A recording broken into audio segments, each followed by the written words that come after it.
I had just turned 19 when I received that phone call that would change my life forever. "Mrs. Roxanne, we're just confirming that your husband died 3 years ago in a highway accident." And there he was, lying next to me, breathing, looking at me with eyes wide with terror. Hello, my dear viewers. I'm Roxanne Whitaker Montgomery. I'm 83 years old, and today I'm going to share a story I've kept inside me for a very long time. Before I begin, I'd like to ask you to like this video and subscribe to the channel, The Grandma's Diary, which has been bringing beautiful stories from people like me who have lived long lives and have something to teach. And tell me in the comments where you're watching from. I love knowing my words are reaching so many different places. I was born in 1942 in a small town called Silver Creek in rural Vermont. It was a different time, you know? We didn't have television at home. The radio was our greatest entertainment. And good girls like me had an almost certain destiny. Marry young, have children, take care of the house. Not that this was bad. It was the dream of many of us. And it was my dream too, for a time. My mother, Mrs. Eleanor, was a seamstress who made the most beautiful dresses in the region. My father, Mr. Walter, worked at the only bank in town. We were a simple family, but respected. I studied until I completed what they called junior high back then, and afterward started helping my mother with her sewing.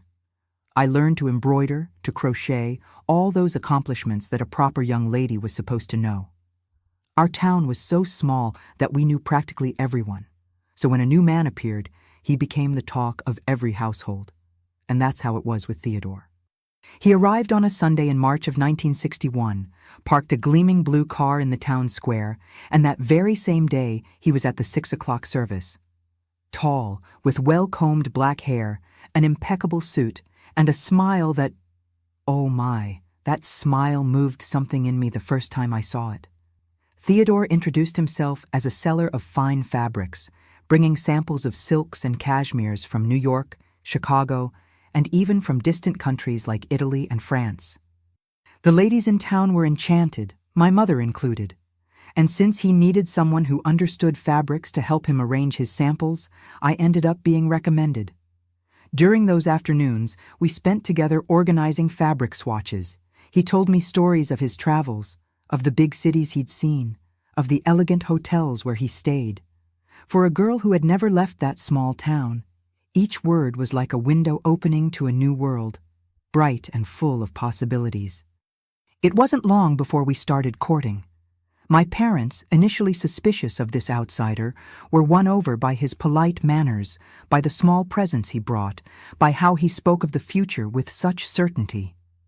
"A man of vision," my father would say. And when, 3 months after we met, Theodore asked for my hand in marriage, there was no one who opposed it. We married in a simple but beautiful ceremony. My mother made my dress over countless nights, hand-sewing each pearl. Theodore rented a small house near the square, cozy though modest, and there we began our life together. I was certain it would be forever, just like in the movies we watched at the town's only theater. In the first months, everything was exactly as I had dreamed. Theodore was affectionate, attentive, bringing me flowers for no special reason.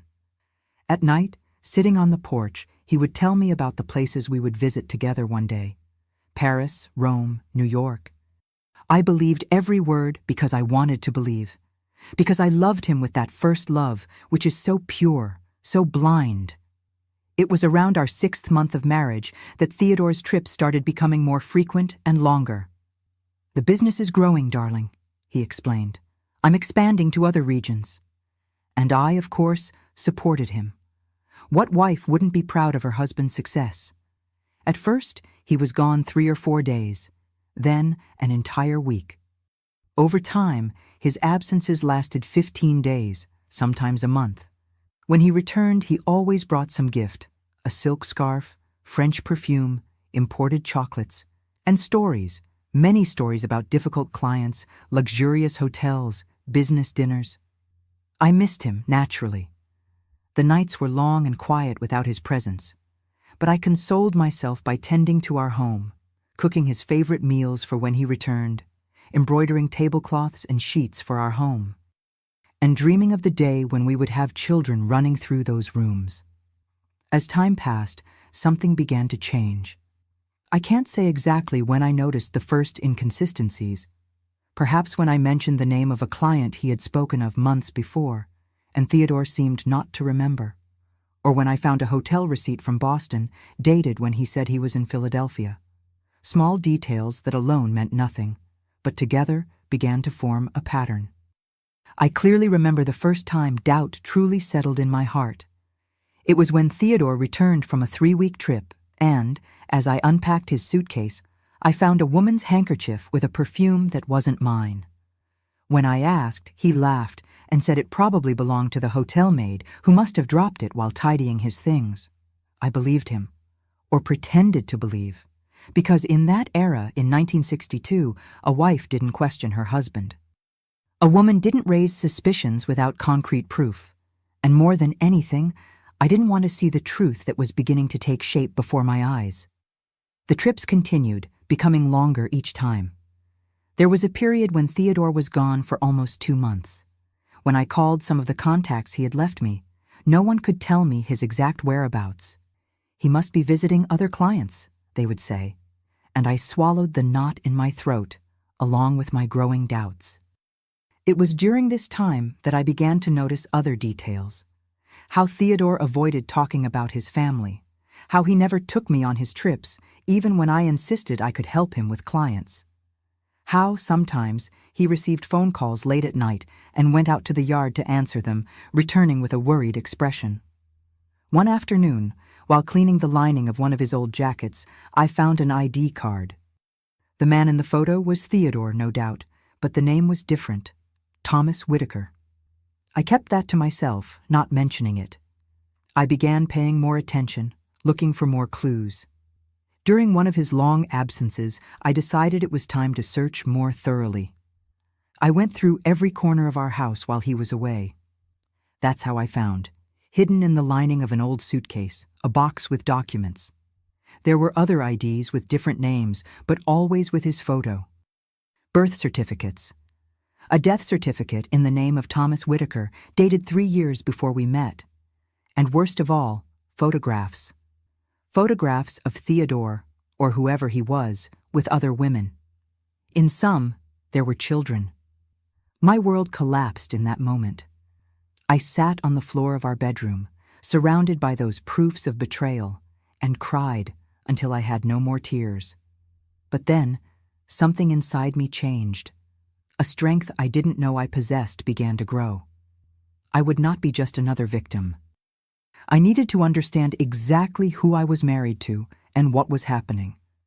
Carefully, I copied addresses I found in the documents. I wrote down names, dates, and then I put everything back exactly as it was. When Theodore returned a week later, I greeted him with the same smile as always. I served his favorite meal, listened to his stories with feigned interest.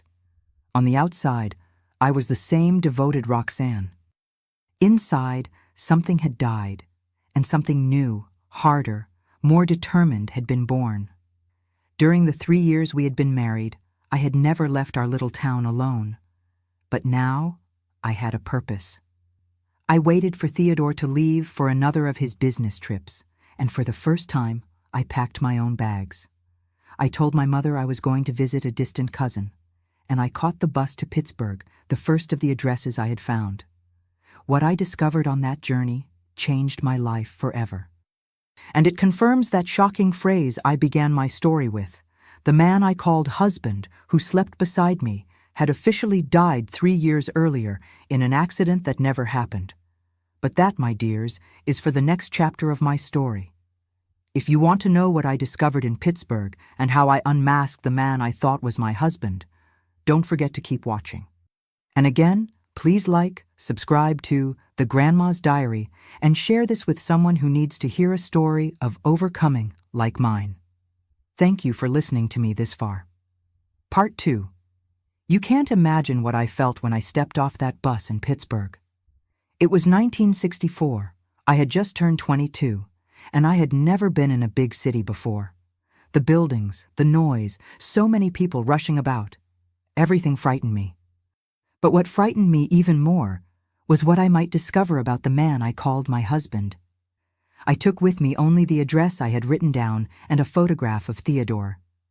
The address led me to a modest neighborhood where I found a small house with flowers in the garden. My heart was beating so hard I thought I might faint when I knocked on the door. A woman opened it.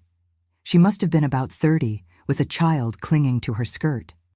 When I asked for Thomas Whitaker, I saw her face turn pale. "Who are you?" she asked with a trembling voice. I didn't know what to answer. I couldn't simply say, "I'm his wife," so I lied. I said I was a distant cousin, trying to locate relatives for a family matter. She reluctantly invited me in. The house was simple but cozy, with photographs on the walls. And there he was, my Theodore, smiling in several picture frames, with that woman, with 2 children. The name in the photos, Thomas and family. I needed all my strength not to show my shock. The woman introduced herself as Madeline, widow of Thomas Whitaker. She told me, barely holding back tears, that her husband had died in a car accident on the highway 3 years before. "It was horrible," she said. "The car caught fire. They couldn't even recover the body properly." As she spoke, my eyes scanned the room and noticed something on the shelf. A small funeral urn with a plaque. Thomas Whitaker, 1935–1961. I was sitting in the living room of my own husband's widow, looking at his supposed ashes, while he, alive and well, was probably deceiving another woman somewhere in America. Madeline showed me newspaper clippings about the accident, the death certificate, talked about the life insurance she had received, and how it had helped raise the children. "It wasn't much, but it helped us start over," she said. With each word, I understood more of the scheme and felt my heart sink. Before leaving, I asked to use the bathroom. In the hallway, I saw a half-open door. It looked like some kind of office. Taking a risk, I quickly entered and searched through the drawers. I found insurance papers, old correspondence, and something that made my blood run cold. A photo of Thomas with another woman, who was neither me nor Madeline, with a note on the back. Charleston, 1962. That was the same year he married me. I left Madeline's house with my head spinning. I checked into an inexpensive motel and spent the entire night awake trying to put together the pieces of that macabre puzzle. The next day, I used almost all my savings to hire a private detective, Mr. Jenkins, a middle-aged man with tired eyes who didn't seem surprised by my story. "Ma'am, unfortunately, this is more common than you might think," he told me. "These con men take advantage of lonely women, forge documents, even fake their own deaths to pull off scams." For a week, Mr. Jenkins investigated the other addresses I had brought. We discovered 3 more women in different cities, Charleston, Denver, and Atlanta, all believing they were married to different versions of the same man: Theodore, the fabric salesman; Timothy, the commercial representative; Taylor, the coffee merchant. The scheme was always the same. He presented himself as a businessman, won the trust of the woman and her family, married her, and, over time, began to take increasingly long business trips. In some cases, he opened joint accounts that he gradually emptied. In others, like Madeline's case, he went so far as to fake his own death to collect insurance. "Your case is different," Mr. Jenkins explained. "He didn't fake his death for you, nor does he seem to have stolen your money. Perhaps you were, how can I put this? A safe harbor, a place to rest between one con and another." That phrase wounded me like a knife. I hadn't even been important enough to be completely deceived. I was just a comfortable break in that man's criminal life. I returned to my town with a heavy heart and a folder full of evidence. Photographs, testimonies, copies of documents, all documenting the double life, actually quintuple life, of the man I called my husband. Now I knew that his real name was Thomas, that he had started his career as a con man in Pennsylvania, and that I was just one of his many victims. What to do with that information? At that time, a separated woman was viewed with suspicion and pity. Publicly exposing the fraud would mean exposing my own naivety, becoming the subject of gossip and pity in the small town where everyone knew each other. Moreover, there were the other women, some with small children. Reporting him would mean destroying other families, even if they were based on lies. I decided to wait. I kept the evidence in a safe place and continued my life as if I knew nothing. When Theodore, or rather Thomas, returned from his trip, I received him normally. I served his favorite food, listened to his made-up stories, slept beside him feeling a mix of disgust and sadness. For weeks I formulated my plan. I wouldn't be impulsive. I needed to secure my future, think about every detail. That's when I had an idea. I secretly communicated with Mr. Jenkins, who helped me contact one of the other wives, Dolores from Charleston, who had discovered the truth a few months before me. Together, we devised a strategy. On a June night in 1964, everything was ready. Thomas had returned from a business trip that same day, exhausted. As we ate dinner, I commented casually, "Darling, isn't it strange? Today a woman came to Mother's shop asking about you. She said she knew you from Pittsburgh." I saw his face pale slightly, but he recovered quickly. "Must be a mistake, my dear. I've never lived in Pittsburgh." That's what I told her. But she insisted so strongly that she knew a Thomas Whitaker who looked just like you. He almost dropped his fork. "What nonsense! Must be some crazy woman." I smiled calmly and changed the subject. But I had planted the seed of fear, exactly as planned. That night, we went to bed early. He seemed restless, turning in bed several times. Around 11 o'clock, the phone rang. I answered with my heart racing, knowing exactly what was coming.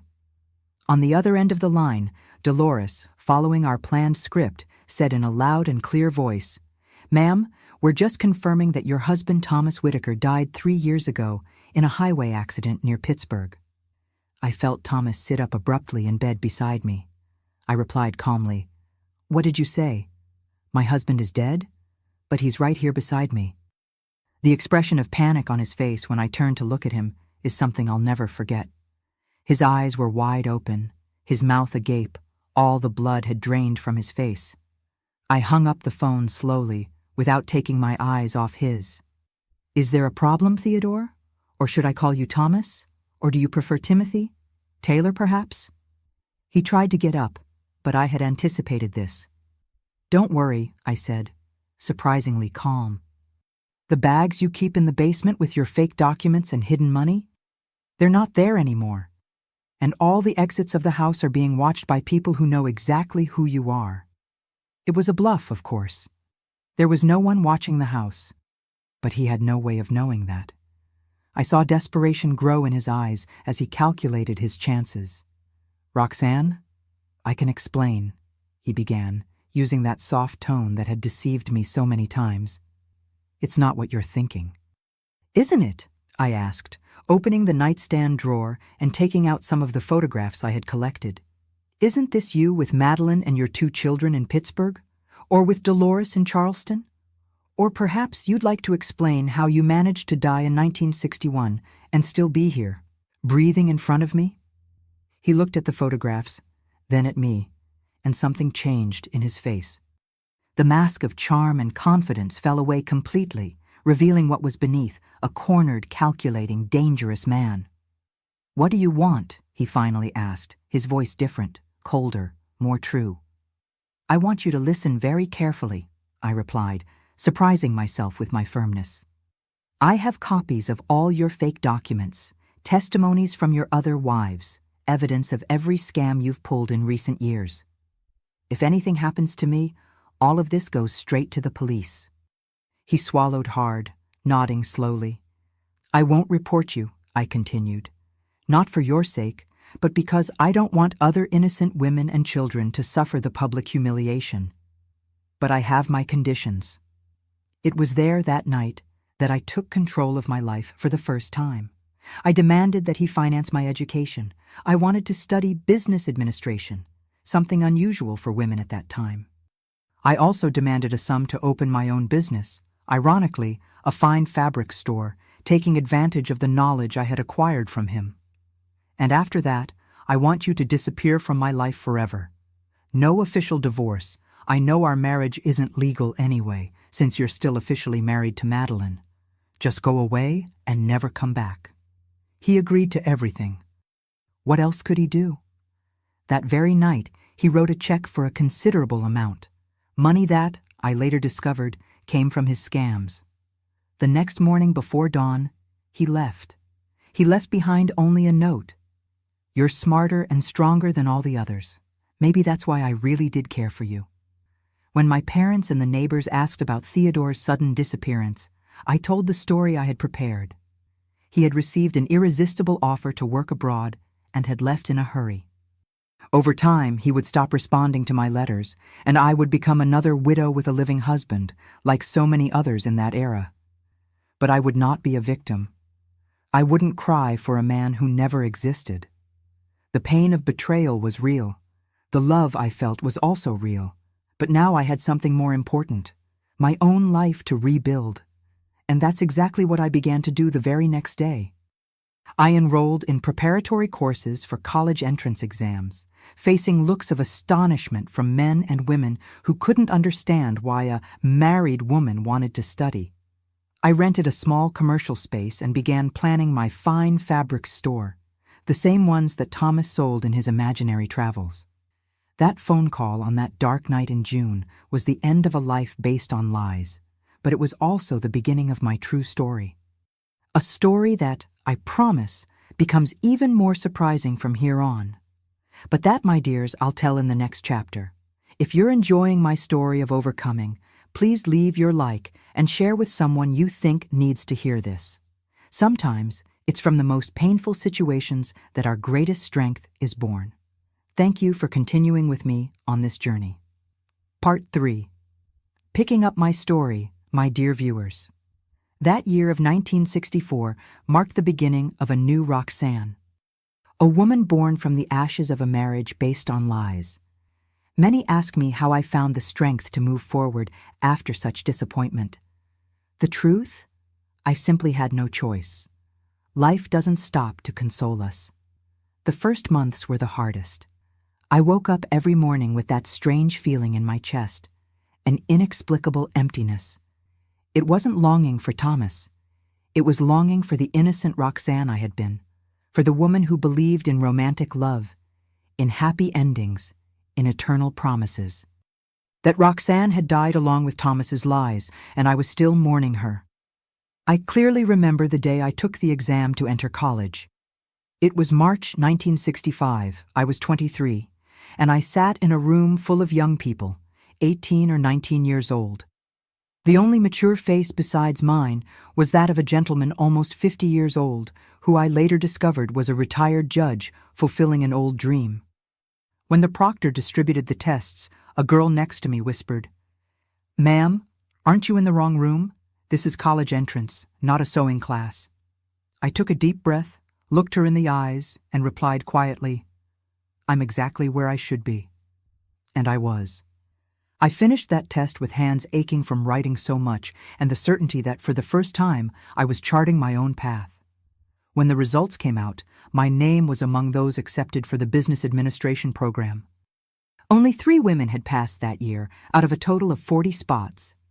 My father, who had initially resisted the idea of seeing me studying men's things, was so proud that he framed the newspaper with the list of approved candidates. My mother, always more practical, just said, "It's good that you have a degree, daughter, now that your husband has left you." Because that was the official version circulating in town. The fabric seller had abandoned poor Roxanne for an opportunity abroad. Some people looked at me with pity, others with that air of, I knew it wouldn't work out. Very few, like my friend Helen, offered genuine support. It was she, in fact, who helped me find a place to live closer to the college. I moved into a tiny apartment, but it was mine alone. For the first time in my life, I wasn't answering to father, mother, or husband. I decorated those walls with the colors I wanted, arranged the furniture the way I liked, and began to discover who Roxanne was when she wasn't being someone's daughter or wife. College was a completely new world. The professors, mostly older men, looked at the female students with a mixture of curiosity and skepticism. One of them, right in the first class, even said, "Ladies, you are aware that this course trains professionals for the workforce, not for organizing charity teas, correct?" That, which should have intimidated me, only increased my determination. I studied twice as hard, spent nights bent over books on accounting, statistics, economics. I tortured my friends asking them to test me before exams. And gradually, the looks of skepticism gave way to reluctant respect, then to genuine admiration. Parallel to my studies, I began setting up my store. I used the money Thomas had left me, a considerable sum, the fruit of his scams, which I decided to transform into something honest and mine. I rented a small space, painted the walls myself, and named the business Golden Threads, because I believed that even from the darkest experiences, we can extract golden threads of learning. At first, I sold only basic fabrics and notions. But I soon realized there was an untapped niche: fine fabrics for formal and wedding attire. Ironically, the knowledge I gained by observing Thomas, or whoever he was, served me at this moment. I knew how to recognize quality, understand the origin of materials, negotiate with suppliers. I remember the day I closed my first big deal. It was September 1965, and the mayor's daughter was getting married.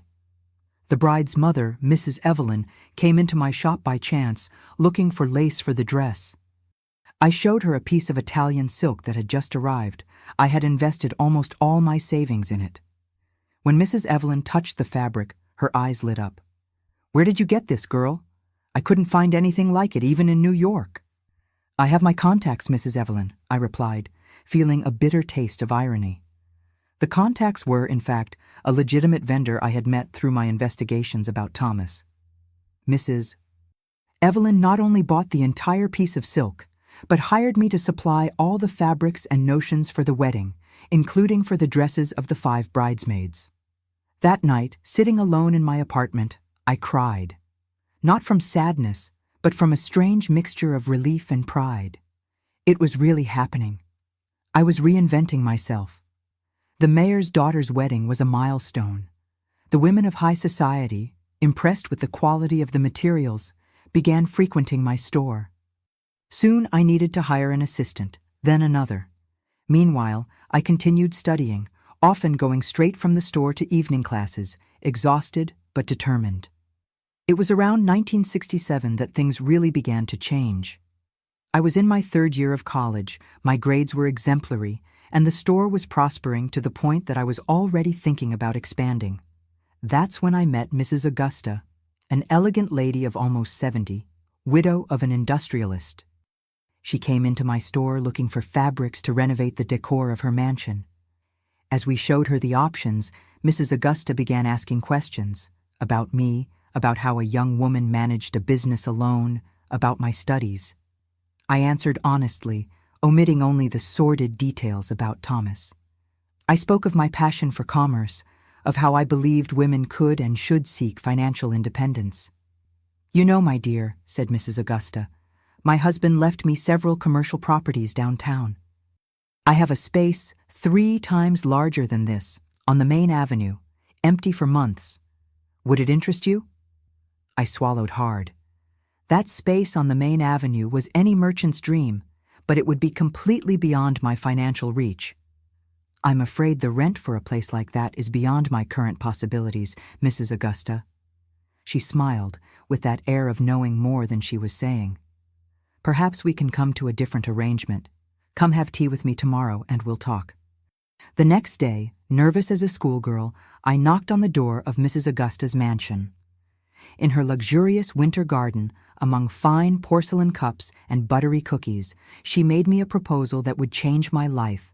She would be my partner in the expansion of the store. She would contribute the space and capital. I would provide the knowledge and management. We would split the profits. "But why?" I asked, genuinely confused. "You barely know me." "When my Augustus died," she explained, "the businessmen in this town thought they could steamroll over me, that a widow wouldn't understand business. I proved them wrong. but it was a lonely battle. I want to help women like you, who have grit, intelligence, determination. Besides, she added with a mischievous smile, I have a good eye for profitable businesses. Thus was born the new Golden Threads, inaugurated in January 1968 with a party that stirred up the entire town. The space was stunning, with large display windows, elegant fitting rooms, an exclusive section for brides. Besides fabrics, we began selling imported ready-made pieces, accessories, decor items. We hired more employees, all women, many in vulnerable situations such as single mothers and widows without income. That same year, I graduated from college as the top student in my class. At the graduation ceremony, I looked at the audience and saw my parents, proud, alongside Mrs. Augusta. There was no Thomas there, nor would he be missed. I had built something much bigger than a marriage. I had built my own life on my own terms. Over time, the story of the husband who went abroad was forgotten, replaced by the image of the successful businesswoman. I was no longer the poor thing who was abandoned, but the businesswoman who transformed fashion in the town. In 1970, we expanded to a second store in another town. In 1972, we launched our own line of fabrics, produced by national textile mills following our exclusive patterns. With each step, the memory of Thomas became more distant, like a nightmare that gradually loses strength with the dawn. But there was one thing I couldn't forget: the other women. Madeline, with her small children, living on the pension of her dead husband. Dolores, who had helped me with the revealing phone call. And how many others would there be that I didn't know about? Women deceived, betrayed, abandoned by men like Thomas. One night in 1973, alone in the office after closing the store, I had an idea. We were already a prosperous company, with resources, influence. Why not use this to help other women who, like me in the past, needed to start over from zero? The next morning, I presented the idea to Mrs. Augusta. Create a foundation linked to our company that would offer professional training, financial guidance, and even small loans to women in vulnerable situations, especially those abandoned or betrayed by their spouses. Mrs. Augusta listened to everything attentively, and at the end had tears in her eyes. My dear, she said, this is exactly what I've always dreamed of doing, but never knew how to start. You haven't just overcome your past, you're transforming it into light for others. In October 1973, we inaugurated the Dawn Foundation, a name chosen to symbolize a new dawn in the lives of those women. We started small, with sewing classes and basic administration, but soon we were offering technical courses, guidance for small businesses, even a daycare so that mothers could study peacefully. Some people in town turned up their noses, of course. She's encouraging women to abandon their homes, some said. This will end marriages, others complained. But for every criticism, there were 10 success stories, women who, like me, discovered their inner strength and capacity for reinvention. I especially remember Marianne, a young woman of 24 who came to the foundation in 1974 with a 3-month-old baby in her arms and marks of violence still visible on her face. Her husband, an alcoholic, had beaten her for the last time before she finally fled. With no education, no profession, no family support, she saw no way out. How will I support my child alone? Maybe I should go back. He promises he'll change, she said, with that look I knew well, the look of someone who has grown accustomed to having no choices. You are not alone, I replied, holding her hands. And your story doesn't end here. In fact, it's just beginning.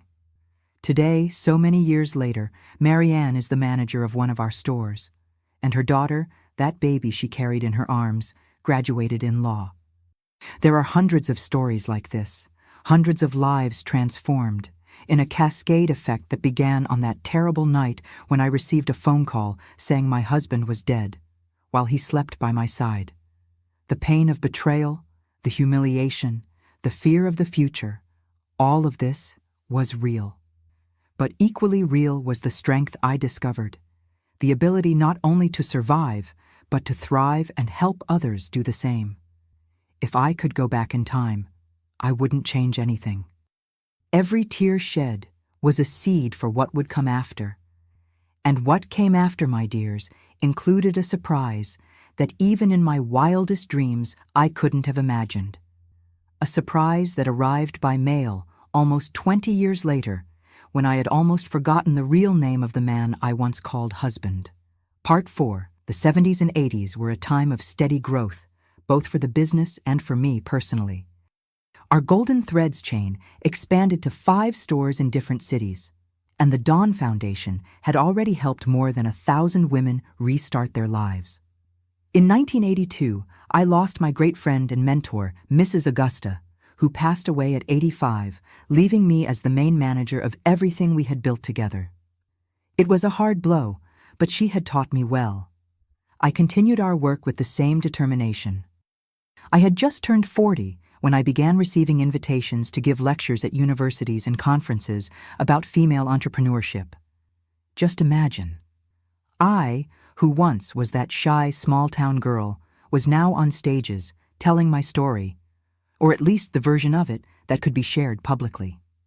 In 1985, I was invited to participate in a television program about successful women in business. It was a new show, hosted by a young journalist who asked direct questions without beating around the bush. "Roxanne, we know you started your empire after being abandoned by your husband. How did you transform that pain into strength?" she asked, live, for the whole country. I took a deep breath before answering. Pain teaches us a lot if we're willing to learn. My greatest lesson was realizing that our happiness cannot depend on another person. When my marriage ended, I discovered I had 2 options: sink into bitterness or use that experience as impetus for something greater. I chose the second option. What I didn't tell, of course, was about the phone call on that dark night, about the farce that had been my marriage, about how Thomas never really existed. Some truths are too heavy to be carried by others. That interview changed many things.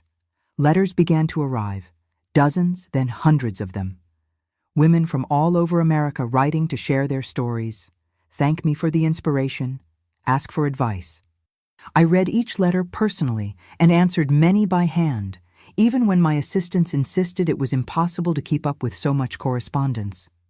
It was like this, among piles of letters, that in September 1987, I remember the date precisely, I found a different envelope. No return address, superior quality paper. My name written in handwriting that even after so many years, I immediately recognized. My hands trembled as I opened it. Inside, several pages filled with Thomas's precise, slanted handwriting. I sat down, took a deep breath, and began to read. "Roxanne, if this letter has reached your hands, it means I am no longer in this world. I left instructions for it to be sent only after my death. I don't expect your forgiveness. I know what I did is unforgivable, but I feel I owe you, at least, the complete truth. You were the only one, among all, who beat me at my own game. The only one intelligent and strong enough to unmask me and, still, find a better path than revenge. I was born Thomas Whitaker in 1935, son of a small merchant from Pittsburgh. My father was an honest man to the core who died young, leaving us in poverty. I watched my mother wither away working as a domestic servant, humiliated daily, until she succumbed to tuberculosis when I was only 15 years old. I promised myself I would never be poor or humiliated like them. I started with small scams, then evolved to more elaborate frauds. The traveling salesman scheme emerged when I realized how easy it was to gain the trust of families in small towns, where a well-dressed, well-mannered stranger was received as an exciting novelty. You ask why I chose you? At first it was calculated like all the others, but something happened that I didn't plan. I genuinely began to enjoy being with you. Your sincerity, your genuine kindness were like another world to me, a world that, deep down, I envied. The days in your town, in our small house, were the only moments when I wasn't completely acting. There was a peace there that I never found anywhere else. That's why I could never pull the final con on you, as I did with the others. I never emptied our accounts, never faked my death for you. Part of me wanted to believe we could have a real life together. After you discovered me, and I admit I was impressed with your courage and intelligence, I continued my scams for a while. But something had changed inside me. Guilt, which I had never felt before, began to eat at me. In 1975, I was diagnosed with a serious heart condition. The doctors gave me just a few years to live. I then decided to do something I never imagined. I began returning the money, anonymously of course, to Madeline, to the others. And I followed your trajectory from afar, Roxanne. I saw each of your achievements, each expansion of your business, each award. I was proud of you, as if I had any right to be. I know I must seem pathetic now, an old con man trying to clear his conscience before dying. Perhaps that's exactly it.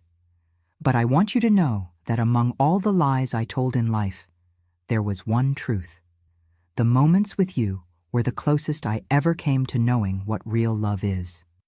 With this letter, I am leaving instructions for a substantial amount to be transferred to your foundation, clean money, the fruit of legitimate investments I made in recent years. Accept it not for me, but for the women you can help. If someday you can think of me without hatred, it will already be more than I deserve. Goodbye, Roxanne. Thomas. I read the letter 3-4 times with silent tears running down my face. They weren't tears of sadness or anger, but of an emotion I couldn't name, a kind of closure, perhaps.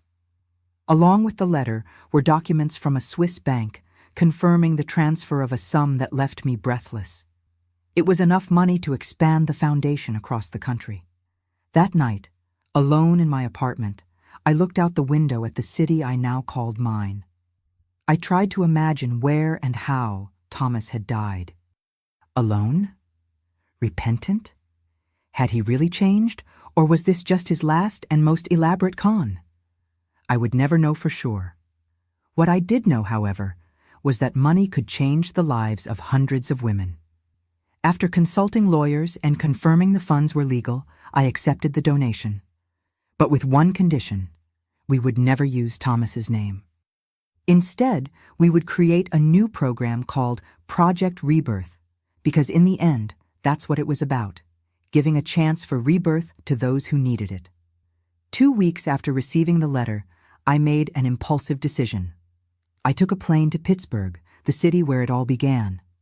I didn't know exactly what I was looking for, perhaps some kind of more concrete closure. I hired a local detective, the same type of professional who had helped me decades before. I need to find information about the recent death of a man named Thomas Whitaker, I explained, and also the current address of a woman named Madeline, who was his wife in the 60s. 3 days later, I had my answers. Thomas had indeed died, 2 months earlier, in a hospital in Boston, after years battling heart problems. He had lived modestly, under the name Theodore Sanders, in a small apartment. He left no family. The detective also discovered that Madeline still lived in Pittsburgh, now a 55-year-old woman, a retired teacher. The next day, I stood in front of her house, questioning my own sanity. What would I say? "Hello, I was also married to your dead husband?" I was about to leave when the door opened and a gray-haired woman came out to water the plants in the garden. The same garden where I had been for the first time 23 years earlier. She noticed my presence and looked up. "Can I help you?" she asked politely. "Madeline?" My voice came out almost in a whisper. She furrowed her brow, trying to recognize me. "Yes, that's me. Do we know each other?" "Many years ago," I replied, gathering courage. "I've come to talk to you about Thomas." Her face turned pale. She invited me in with a trembling voice. In the same living room where I had been before, now remodeled but still recognizable, I told her the whole story. About how Thomas had pretended to be Theodore, about our marriage, about how I discovered the truth, about the letter I had just received. I expected anger, perhaps hostility, but what I saw was profound exhaustion. "So it was true," she said after I finished. I always suspected he had faked his own death. The insurance investigators did too, but they could never prove it. Madeline then told me her own version. How she had met Thomas when they were young, how he had always been charming but unstable, disappearing for long periods. How, after his supposed accident, she had received a modest life insurance that barely covered the debts he had left. How she had raised the children alone, with difficulty.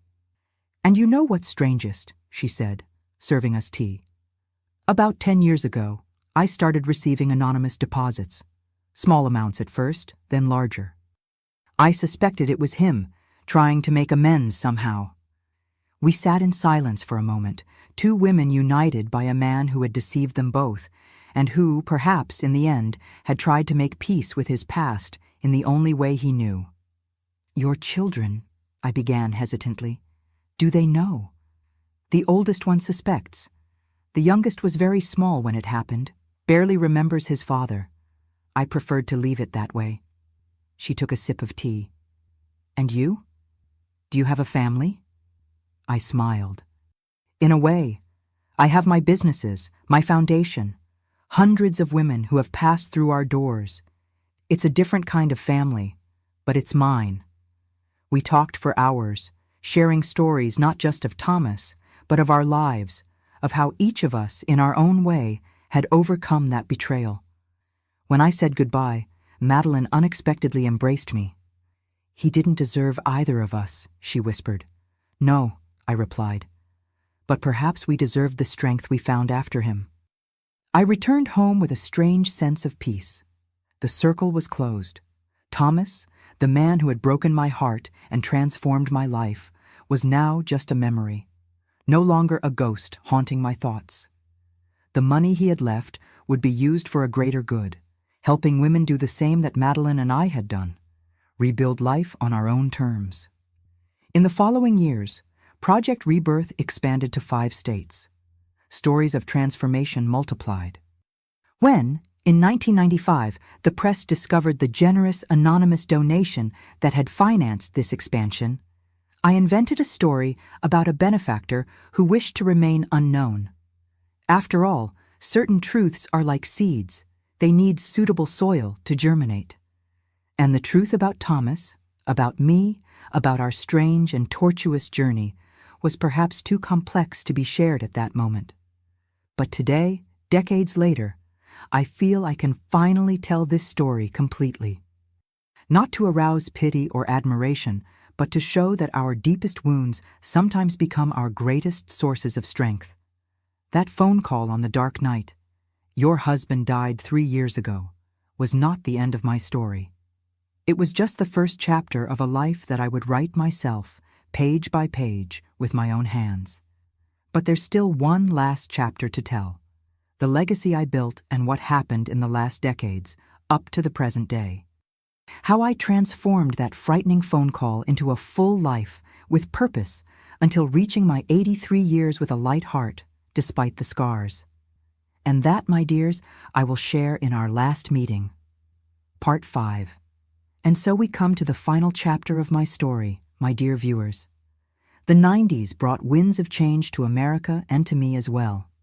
By 1994, our stores already totaled 12 units spread across the country. The Dawn Foundation, with the boost from Project Rebirth, had become a nationally respected organization, receiving awards and international recognition. But I confess that, despite all external success, I still carried a weight with me. Not exactly from Thomas, but from what that experience had done to me. I realized that, amid my determination to prove my worth and help other women, I had built walls around myself. I never allowed myself a true relationship after that fraudulent marriage. I dedicated myself entirely to work, to social causes, but my personal life was an emotional desert. It was my niece Claire who first pointed this out. Claire, my younger sister's daughter, had begun working with me in 1992, freshly graduated in business administration. One night, after a long day of work, we were reviewing reports in my office when she suddenly put the papers aside. "Aunt Roxy," she said, using the childhood nickname few still used, Have you ever thought about slowing down? Taking a real vacation? Maybe, I don't know, allowing someone to get close? I looked up, surprised. What are you talking about, Claire? I'm perfectly happy with my life. Are you really? She gently insisted. You've built an empire to help women liberate themselves, but sometimes I wonder if you yourself have completely broken free. Those words hit me like lightning. Claire was right. In my quest to overcome the past, I had become a prisoner of it in another way. I didn't trust, didn't open up, didn't take risks. It was safe, but was it really living? I decided that, at 53, maybe it was time to try something new, to loosen the reins, at least a little. The next day, to everyone's shock at the company, I announced I would take a month's vacation, something I hadn't done in decades, and that I would travel alone through Europe. I left in March 1995 with just one small suitcase, no fixed itinerary. I started in London, city of some of my ancestors. Then I continued to Madrid, Paris, Rome, Vienna. In each city, I avoided the traditional tourist circuits. Instead, I lost myself in ancient alleys, sat in cafes, observing local life, visited street markets. It was in Florence, in the third week of that transformative journey, that I met Antonio. He was the owner of a small vineyard on the outskirts of the city and was on the same tour as me to visit lesser-known museums. We talked casually during the tour, he in his heavily accented English, me trying to remember the little Italian I had studied before the trip. "Are you here alone, madam?" he asked, as we admired a particularly beautiful fresco. "Yes, traveling alone for the first time," I replied. "And you?" "I've been a widower for 5 years," he explained. "My Sophia would want me to keep living, so here I am, trying." There was a disarming sincerity in that gray-haired man with a face marked by the Tuscan vineyard sun. At the end of the tour, he invited me to dinner.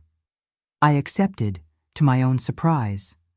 During dinner, I told him fragments of my story, not everything, certainly, but enough for him to understand that I too carried scars.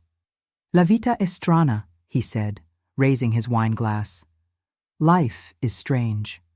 Sometimes it wounds us deeply, but these wounds create space for something new to grow." In the following days, Antonio showed me his Florence, not the one from postcards, but the one known by locals. He took me to his vineyard, where I met his family, 2 adult children, daughters-in-law, 5 noisy grandchildren who ran among the vines. They welcomed me with warm Italian hospitality as if we were old friends. On the eve of my return to America, Antonio and I walked along the banks of the Arno River. "Come back to visit us, Roxanne," he said simply. "There's always a bottle of wine waiting for you at my table." I returned to America renewed, with a different perspective. No, it wasn't a movie romance. Antonio and I were too mature for that. It was something equally valuable. A sincere friendship, a reminder that genuine human connections were still possible for me. In the following years, I traveled to Tuscany regularly. Antonio and I maintained that special friendship until his death in 2005. We never lived together, never married, but we shared many precious moments, deep conversations, dinners under the Tuscan stars. He taught me about wines and olive trees. I told him about the Foundation's projects. His family became an extension of mine. To this day, I keep in touch with his children and grandchildren. It was during this period that I made another important decision, to prepare the leadership transition for the company and foundation. Claire, my niece, already demonstrated all the qualities necessary to take over the business. Slowly, I began to transfer more responsibilities to her and to a team of talented young female executives we had formed, many of them former beneficiaries of the foundation itself. In 1998, at 56, I reduced my workload to part-time, dedicating more time to personal projects and travel. I began writing a book, not about Thomas, but about the hundreds of women we had helped over the years. Rebirths, published in 2000, became an unexpected bestseller and opened doors for conferences and lectures at universities. The new century brought accelerated changes. The internet transformed our business. We opened an online store in 2003 when this was still a novelty in America. The foundation expanded its reach through online programs, reaching women in remote areas of the country. In 2008, we inaugurated our first international branch in Nairobi, Kenya, helping African women develop their own businesses.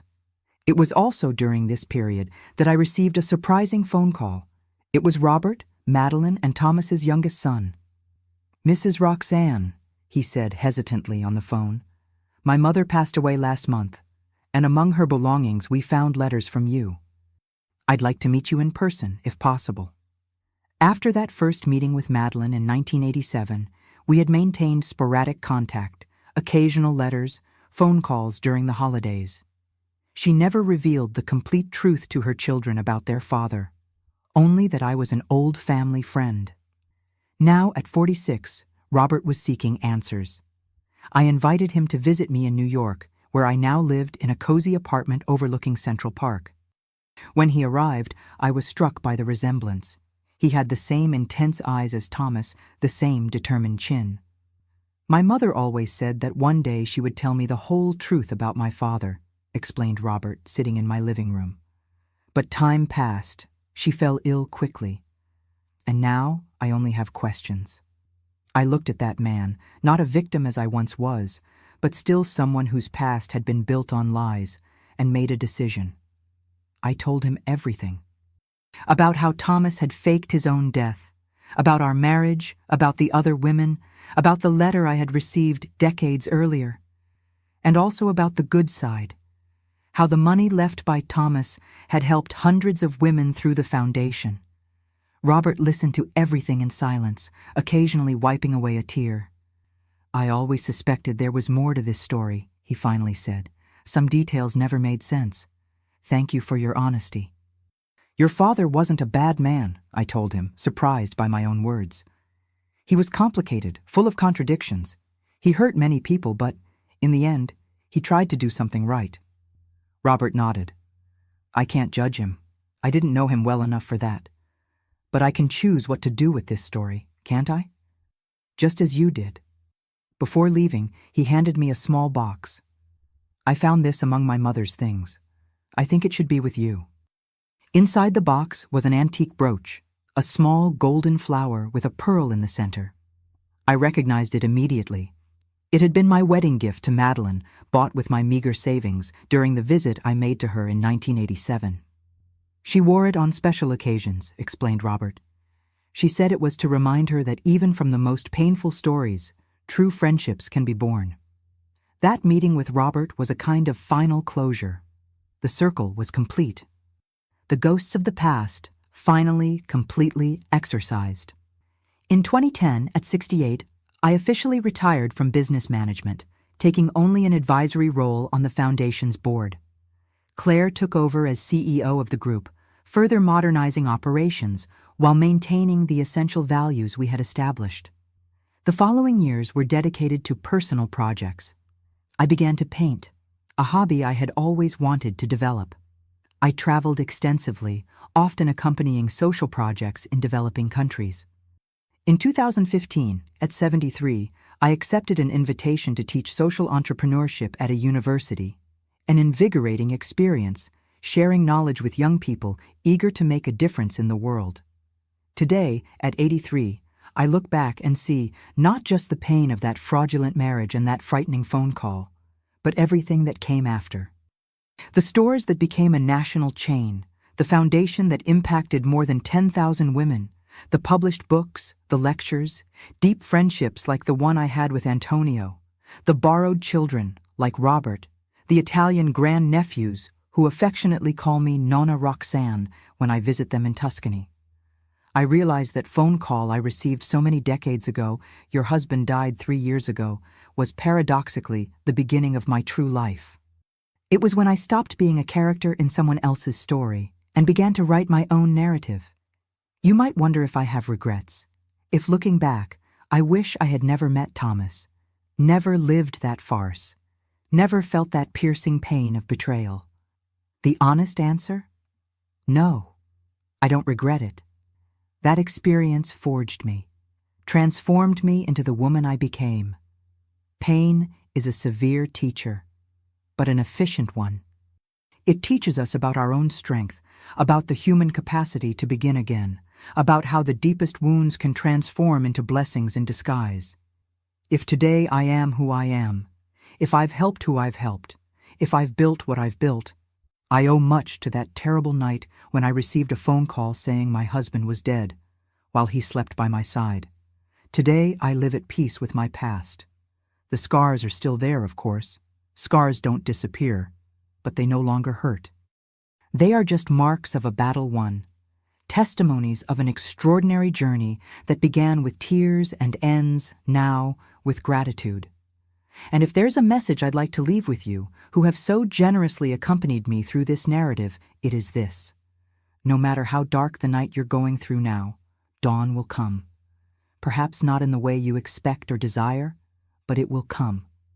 And when it does, you'll realize that the darkness didn't just pass, it taught you to see better.